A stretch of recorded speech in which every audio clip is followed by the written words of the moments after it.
engage in this massive looting of money from their own companies and now from the U.S. Treasury. There was a lady called Brooksley Born. She was the head of the Commodity Futures Trading Commission under Clinton. And she said, look, we have these derivatives. Why don't we at least make them reportable so we know how many there are and where they are? And she writes in a biographical account, she said, I picked up the phone and Larry Summers was screaming at me that I was interfering with the wonderful inventiveness and ingenuity of Wall Street and their ability to come up with new financial products, such as these derivatives. Brooksley Born was the chair of the Commodities Future Trading Commission, CFTC, which regulates many financial derivatives. And she said there's a grave danger out there in the form of these credit default swaps. And credit default swaps are an exotic financial derivative, or moderately exotic financial derivative, that were sold on a bright, shining lie that they were supposed to make markets more efficient. In fact, they allow utterly insane gambles, and they're really great devices for accounting fraud as well. She actually says, I'm thinking of adopting this regulation. The Clinton administration goes berserk, and in particular Larry Summers, but also Rubin. Now behind Larry Summers, there's another layer.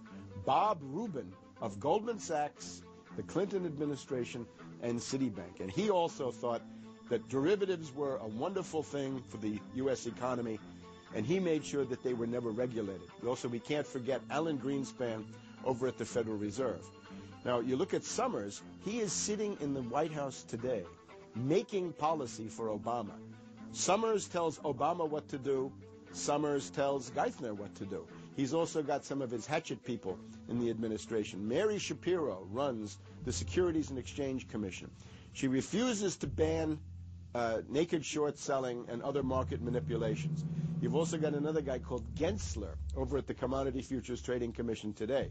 He is an acolyte and a supporter of the derivatives bubble. We've made the new CFTC chair a guy who had helped to kill Brooksley Born's reform initiatives.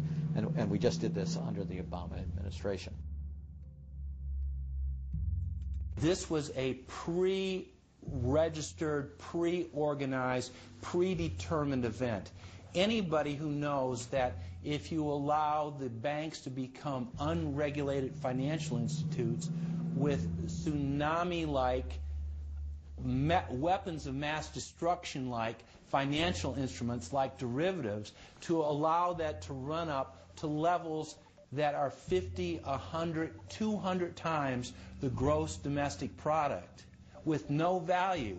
They know that they are taking the profits on going up, but they also know that the end result is the destruction and gutting of this economy. The scam is simple. The insiders buy hard assets and political influence as the fiat bubbles expand. And then, at a time of their choosing, they purposefully implode the bubble. You've got a very small group of people, and the Federal Reserve and the global central banking system and the Bank of International Settlements in Switzerland, who are purposefully managing the boom and bust, credit supply, credit contraction, money supply growth, money supply contraction, to create artificial roller coasters and artificial volatility that they can trade around without taking any risk. It doesn't cost them any money. And if they do make a mistake because they're, as George Bush said, oh, the bankers on Wall Street are drunk. It is uncertain. There's no question about it. Wall Street got drunk. One of the reasons I should turn on the TV cameras. Let's say they walk in one day and they push the wrong button and they lose the bank $1 billion or $5 billion or $100 billion. They can appeal to the government to bail them out. It's a totally asymmetric relationship between bankers and the rest of the economy. If they make a mistake, they get bailed out. If everyone else makes a mistake, they get put in jail, called a terrorist, and we never hear from them again. But it's a more sophisticated form of slavery. And we're going through it today. We see the taxation is going up all the time with the supposed crash of the banks that was not a happening out of the blue. It was set up for this time.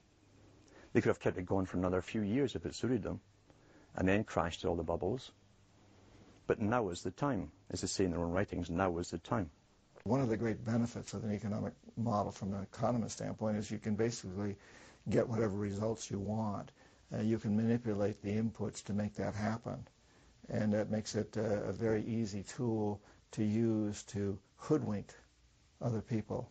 These manufactured, these engineered financial catastrophes are the result of a central banking system that has the ability to add and subtract credit, add and subtract dollars and money at will to create this roller coaster effect. Because unlike most people, the banks are able to make profits as easily on the way down as they can on the way up in any given situation. Volatility is great for banks and professionals. Volatility is not great for the most average people. Their operatives in government and media then hold the economy hostage by issuing the ultimatum: give us unlimited bailout money or the economy dies. What's being used is what I call, to try to get the money, is what I call the suicide threat, where, you know, if anybody has ever seen the movie Blazing Saddle, the sheriff is surrounded by hostile town folks. He takes out his gun, points it at his head and says, you know, don't move or I'll shoot. Well,